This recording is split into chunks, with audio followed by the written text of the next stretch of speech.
South ఇండియాలోనే అతి తక్కువ ధరలకి రత్నాలనందించే ఏకైక సంస్థ 6JVR. Harihara Veeramallu power star Pawan Kalyan సినిమా ఏపీ డిప్యూటీ సీఎం హోదాలో రిలీజ్ అయినటువంటి మొదటి సినిమా. ఈ సినిమాకి సంబంధించి ఏకంగా మాజీ మంత్రులు మాజీ నేతలే రివ్యూలు చెప్పాల్సినటువంటి పరిస్థితి వస్తుంది. సినిమా గ్రాండ్ సక్సెస్ అని సక్సెస్ మీట్ కూడా సినిమా యూనిట్ నిర్వహించింది. అయితే ఈ మాజీ మంత్రులు రివ్యూలు చెప్పాల్సినటువంటి అవసరం ఎందుకు వచ్చింది, ఏమొచ్చింది విశ్లేషించే ప్రయత్నం చేద్దాం. మనతో పాటు అనలిస్ట్ సీనియర్ జర్నలిస్ట్ ప్రభు గారు ఉన్నారు. ప్రభు గారు నమస్తే. నమస్తే. అంబటి రాంబాబు గారు చాలా సీనియర్ మోస్ట్ పొలిటీషియన్, మాజీ మంత్రి. ఆయన రివ్యూ చెప్పి ఈ సినిమా గురించి మాట్లాడాల్సినటువంటి పరిస్థితి వచ్చింది. ఏంటి అసలు హరిహర వీరమల్లు సినిమా గురించి రిలీజ్ ముందర చాలా రాద్ధాంతం జరిగింది. రిలీజ్ అయిన తర్వాత కూడా ఈ ట్రోలింగ్స్, హడావుడి, హంగామా నడుస్తూనే ఉంది. పరాకాష్ట ఏంటంటే ఒక మినిస్టర్ లెవెల్ వ్యక్తి, మాజీ మంత్రి, ఇప్పుడు మినిస్టర్ కాకపోయినా కానీ ఆ స్టేచర్ ఉన్న వ్యక్తి, ఆయన ఒక రివ్యూ చెప్పారు. సినిమా గురించి చెప్పారు, సినిమా రిలీజ్ చేసిన విధానం చెప్పారు, మళ్ళీ టికెట్స్ ఇష్యూస్ కూడా మాట్లాడారు. అసలు రివ్యూ చెప్పడం అనేది ఎప్పుడైనా ఉందా? అది ప్రత్యేకత of that is the speciality of Harihara Veeramallu. Okay. ఎందుకంటే ఇది రాజకీయ పరమైనటువంటి ఇది నేపథ్యం ఉన్నటువంటి పవన్ కళ్యాణ్ హీరోగా నటించినటువంటి సినిమా కాబట్టి ఇక ప్రత్యర్థి సినిమా రిలీజ్ అయినప్పుడు ఆ మాత్రం ప్రతిస్పందించాల్సినటువంటి బాధ్యత ప్రతిపక్షం మీద ఉంటది కాబట్టి ఆయన అంబటి రాంబాబు గారు అలా స్పందించారు. అయితే ఒకటి ఏంటంటే ప్రతిపక్షం స్వపక్షాల మధ్య, వీటి మధ్య, రాజకీయ పార్టీల మధ్య ఆరోపణలు ప్రత్యారోపణలు, విమర్శలు ప్రతి విమర్శలు, దాడులు ప్రతి దాడులు, ఇలాంటివన్నీ సర్వసాధారణమైనటువంటి విషయం. అయితే ఏ దాడి ఎలా చేస్తే, ఏ రిటార్ట్ ఎలా ఇస్తే, ఏ స్పందన ఎలా ఇస్తే ఎలాంటి మైలేజ్ వచ్చింది, ఎలాంటి ప్రయోజనం చేకూరుతుంది, దానివల్ల ఎదుటి వాళ్ళకి మనం నష్టం చేయగలుగుతున్నామా, మనం సేఫ్ గేమ్ ఆడుతున్నామా అనేటువంటిది ఒక ప్లేలో ఒక చాతుర్యం కావాలి, ఒక టాక్టిక్ఫుల్నెస్ కావాలి. ఏ ఆరోపణలు అయితే చేస్తున్నామో ఆ ఆరోపణలు మనకే బూమరాంగ్ అయ్యే పరిస్థితి ఉంది అనే ఉంటుందా లేదా అనేటువంటి విషయం తెలుసుకోవాలి. కొన్ని సందర్భాల్లో దొరికిన ప్రతి అంశాన్ని రాజకీయం చేసి, దొరికిన ప్రతి అంశం మీద విమర్శనాస్త్రాలు సంధించేటువంటి పరిస్థితి ఉన్నప్పుడు అవి వాళ్ళకి ప్రయోజనం చేకూర్చకపోగా నష్టాన్ని చేకూర్చే పరిస్థితులు కూడా ఉంటాయి. గతంలో వైఎస్ఆర్సీపీలో కొంతమంది అసందర్భంగా స్పందించి పార్టీకి నష్టం కలిగించినటువంటి సందర్భాలు చాలా ఉన్నాయి. ఎక్కడో రజనీకాంత్ ఇక్కడికి వచ్చినప్పుడు రజనీకాంత్ గురించి మాట్లాడినటువంటి మాటలు, వాటి తాలూకు ప్రభావం పబ్లిక్ లో రివర్స్ వెళ్ళింది, బూమ్రాంగ్ అయింది. అతనేదో ఒక గెస్ట్ గా వస్తే పరాయి రాష్ట్రానికి చెందిన ఒక పెద్ద హీరో ఇక్కడికి వచ్చేసి మర్యాదపూర్వకంగా ఏదో మాట్లాడితే అతని మీద పట్టుకుని చాలా దారుణమైనటువంటి భాష ఉపయోగిస్తాం జరిగింది. అలాగే ఇక్కడ కూడా ఈ సినిమా విషయంలో, ఇక్కడ సినిమా విషయానికి వద్దాం.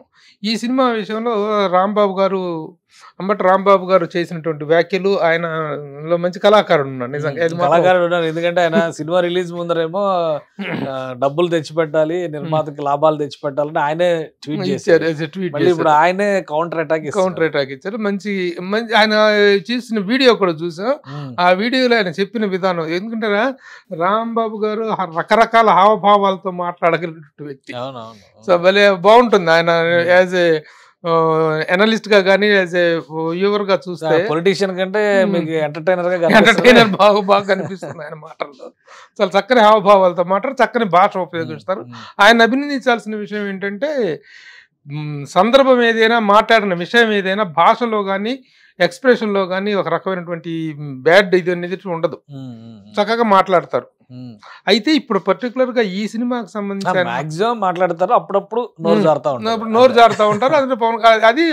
అది బిలో ద బెల్ట్ వెళ్ళరు. అంటే మాట్లాడే విధానం, మాటల్లో తీవ్రత ఉంటుంది. చిరంజీవి గారు మెగా ఫ్యామిలీ అంటే మాకు ఏదో కొంత గౌరవం ఉంది అంటే అది వెటకారం అనుకోవాలా, లేదంటే నిజంగానే చాలా ఆప్యాయత అనురాగంతో మాట్లాడుతున్నారు అనుకోవాలా, ఏమనుకోవాలి? వెటకారం ఎలాగా ఉంటుంది.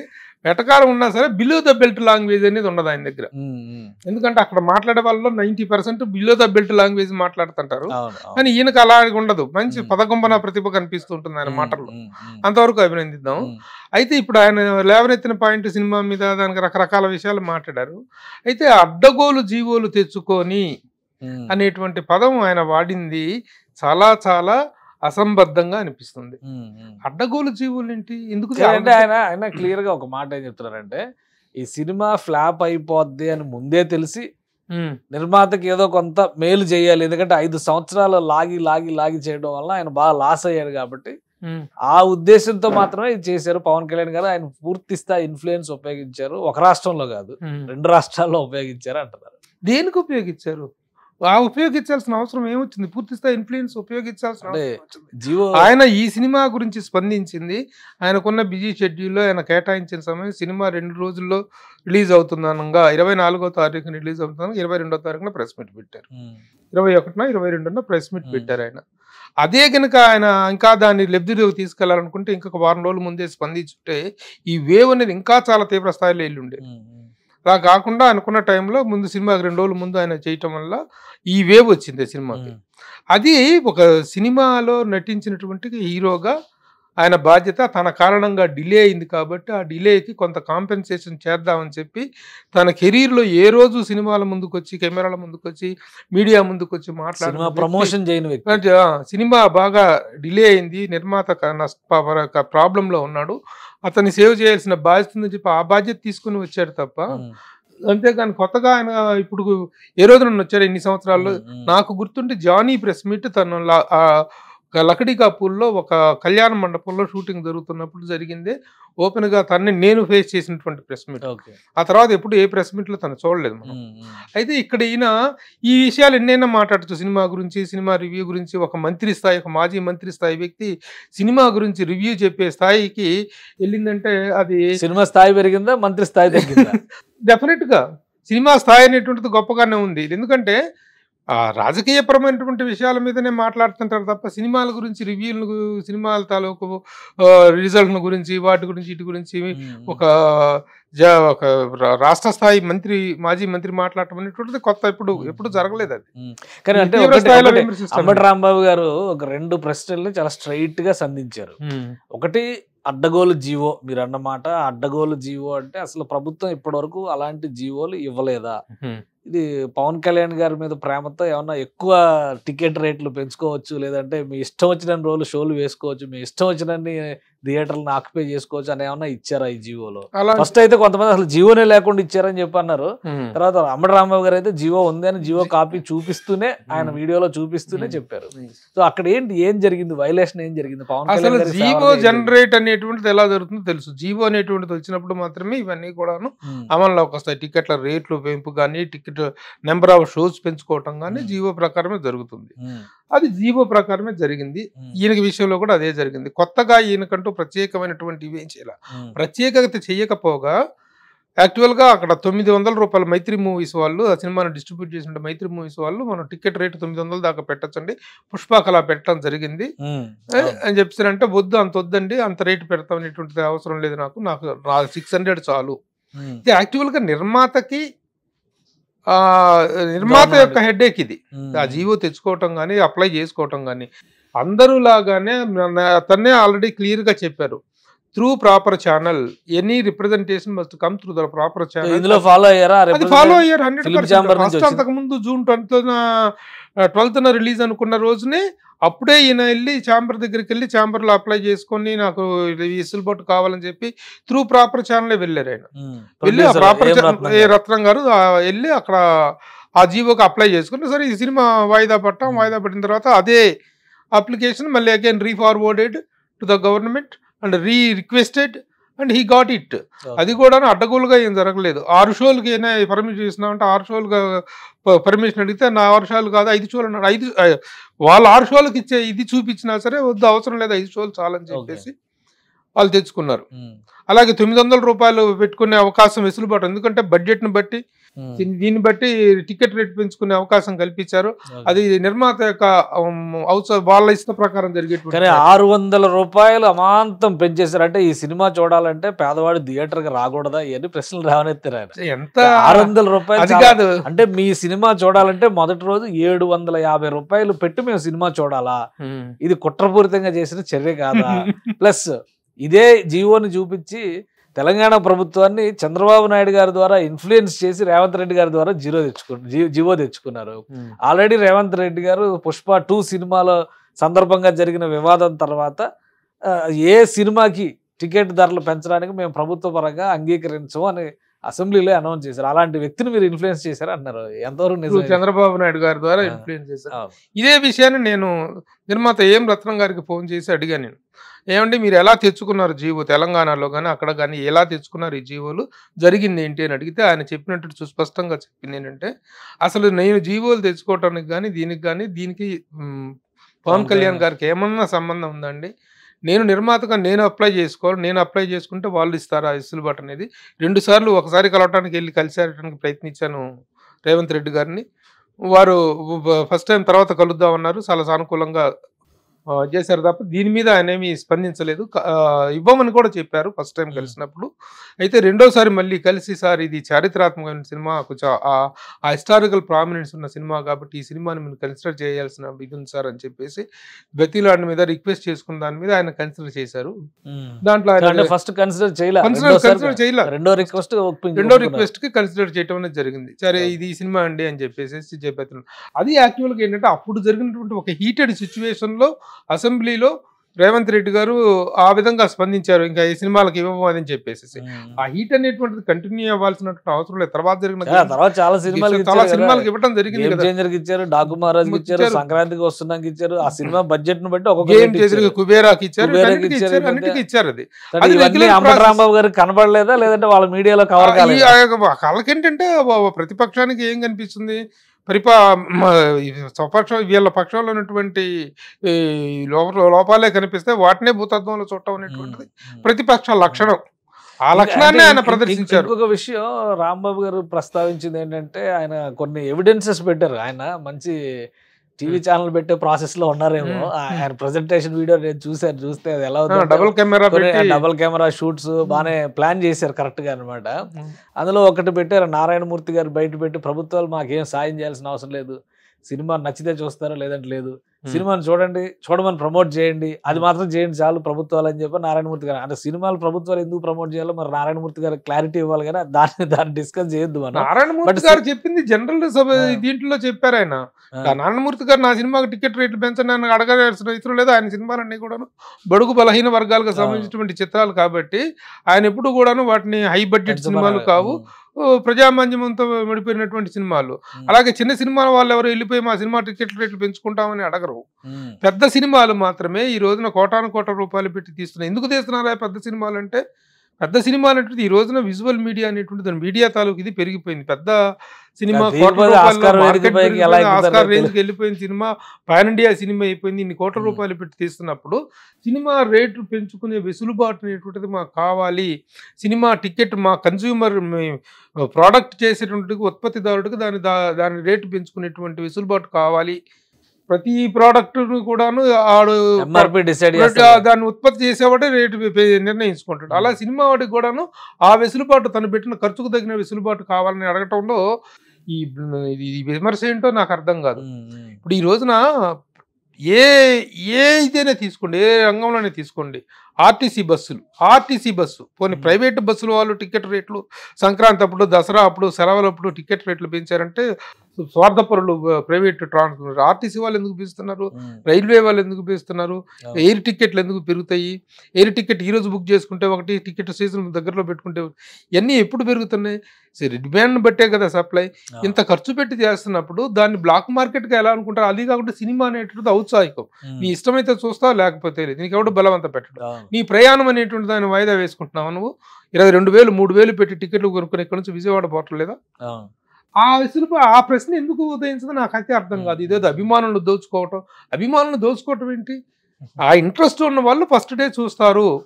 తర్వాత నువ్వు ఫ్యామిలీతో 700 మందిని పెట్టి 750 రూపాయలు పెట్టి ఎంటైర్ ఫ్యామిలీ ఆ రోజునే చూడమనే ఉంది.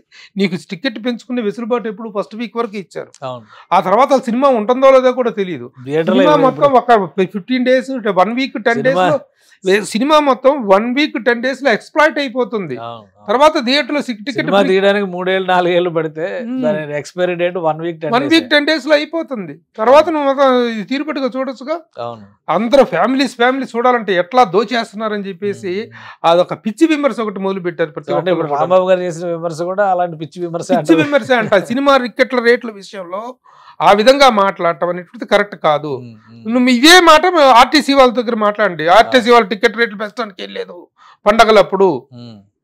రైల్వే వాళ్ళు పెంచడానికి వీల్లేదు, ఇక ప్రైవేట్ ట్రావెల్స్ వాళ్ళు పెంచడానికి వీల్లేదు, వీళ్ళన్నీ ఎన్నింటి అమలు చేయండి, అప్పుడు సినిమా వాళ్ళ మీద పడండి. కానీ తర్వాత ఇంకొకటి ఏంటంటే సక్సెస్ మీట్ ఆర్గనైజ్ చేశారు పవన్ కళ్యాణ్ గారు. సక్సెస్ మీట్ లో మీరు అన్నట్టుగా సినిమా రిలీజ్ ముందర ప్రమోషన్ చేయడం ఫస్ట్ టైం, సినిమా సక్సెస్ తర్వాత కూడా మాట్లాడడం ఫస్ట్ టైం. ఏంటి సక్సెస్ మీట్ లో కూడా మీరు చాలా స్ట్రాంగ్ గా వాళ్ళు కౌంటర్ చేస్తే వాళ్ళు లెఫ్ట్ అండ్ రైట్ ఇచ్చుకోండి అని వార్నింగ్ ఇచ్చారు పవన్ కళ్యాణ్ గారు.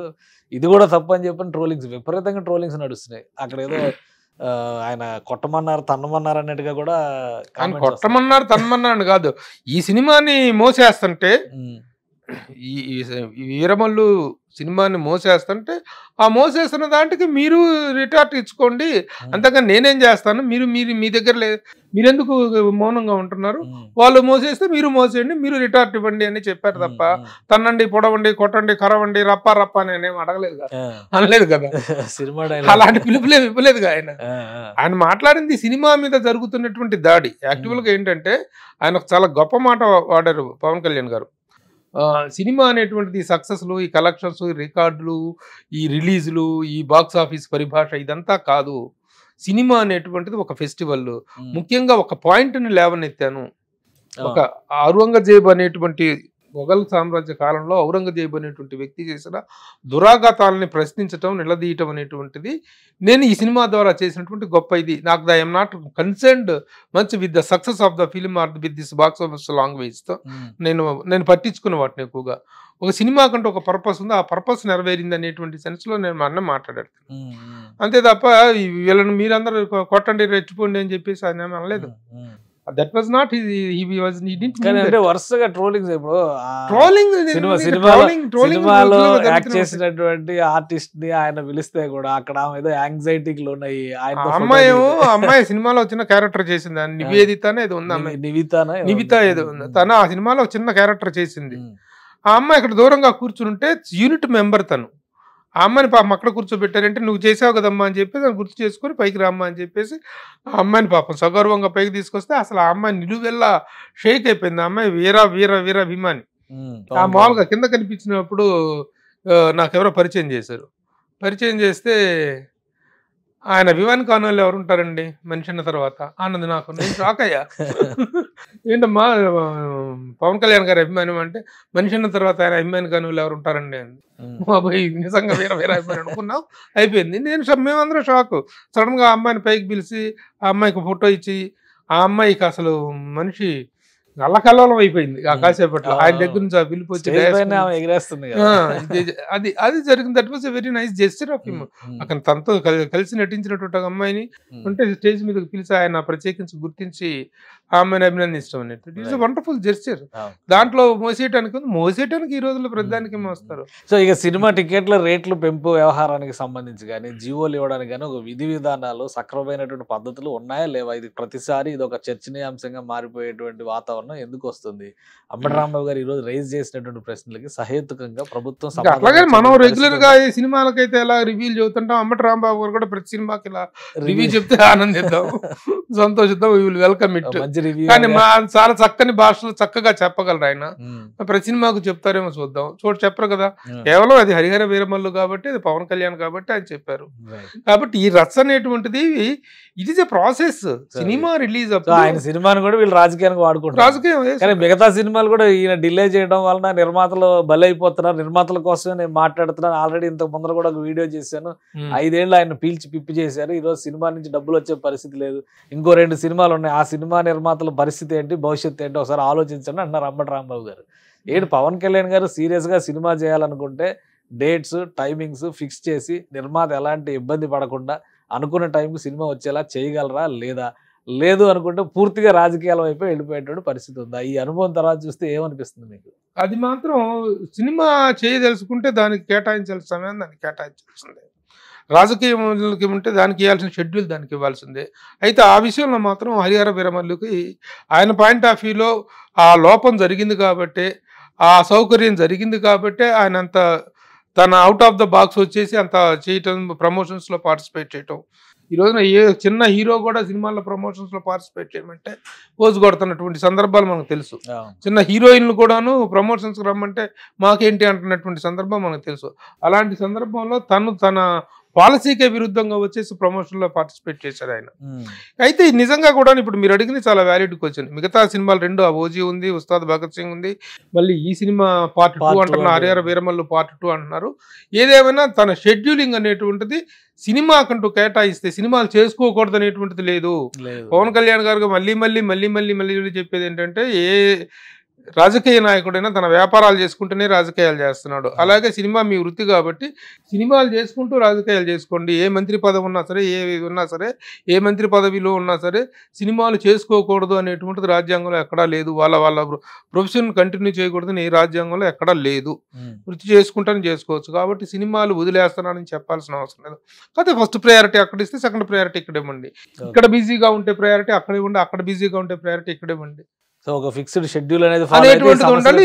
ఈ సఫరింగ్ మాత్రం ఉండకూడదు నిజంగా. ఎందుకంటే ఒక్కొక్క షెడ్యూల్ క్యాన్సిల్ అయిపోతే, ఒక షెడ్యూల్ ఇదైపోతుంది. ఎందుకంటే అది హరిహర వీరమల్లు సినిమాలో సెకండ్ హాఫ్ లో ఎక్కువగా కనిపించినటువంటి వాస్తవం అదే. లేకపోతే సినిమా మొత్తం కూడా రిమైనింగ్ కంటెంట్ అంతా చాలా స్ట్రాంగ్ కంటెంట్, అది చాలా స్ట్రాంగ్ కంటెంట్. ఆ గ్రాఫిక్స్ వర్క్ అనేటువంటి దగ్గర జరిగింది ఏంటో మన అందరికి తెలుసు. ఆ గ్రాఫిక్స్ అనేటువంటి అనుకున్న స్థాయిలో రాలేదు ఆ షార్ట్ నోటీసులో.